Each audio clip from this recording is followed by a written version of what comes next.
എല്ലാവർക്കും നമസ്കാരം.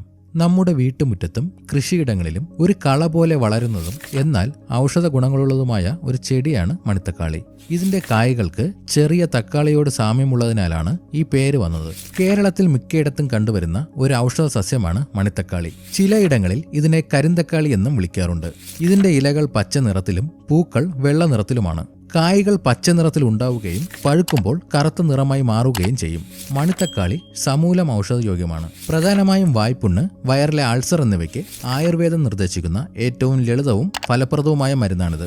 ഇതിൽ vitamin A, vitamin C, iron, calcium എന്നിവ സമൃദ്ധമായി അടങ്ങിയിരിക്കുന്നു. മണിത്തക്കാളിയുടെ പ്രധാനപ്പെട്ട ആരോഗ്യ ഗുണങ്ങളും ഉപയോഗരീതിയും നോക്കാം.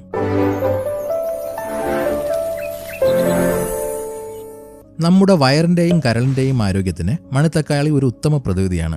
ആമാശയത്തിലെ പുണ്ണ്, വായ്പുണ്ണ് എന്നിവ മാറാൻ മണിത്തക്കാളിയുടെ ഇല ചവച്ചരച്ച് കഴിക്കുന്നത് വളരെ ഗുണകരമാണ്.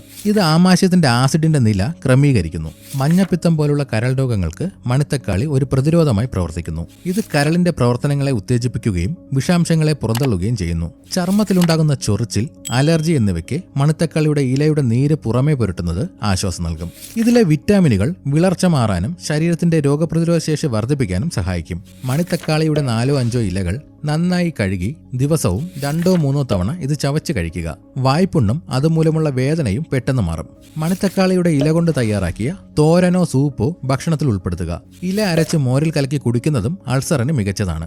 മണിത്തക്കാളിയുടെ പഴുത്ത കായ്കൾ ഉണക്കിപ്പൊടിച്ച് തേനിൽ ചാലിച്ച് കഴിക്കുന്നത് വിട്ടുമാറാത്ത ചുമയ്ക്ക് ആശ്വാസം നൽകും. ഇത് സമൂലം കഷായം വെച്ച് കുടിക്കുന്നത് മൂത്രത്തിലെ തടസ്സം നീക്കാനും മൂത്രപ്പഴുപ്പ് മാറാനും സഹായിക്കും. ഇതിന്റെ ഇലയുടെ നീര് 10 മില്ലി വീതം ദിവസവും കുടിക്കുന്നത് കരൾ സംബന്ധമായ അസുഖങ്ങൾ കുറയ്ക്കാൻ സഹായിക്കുമെന്ന് പറയപ്പെടുന്നു.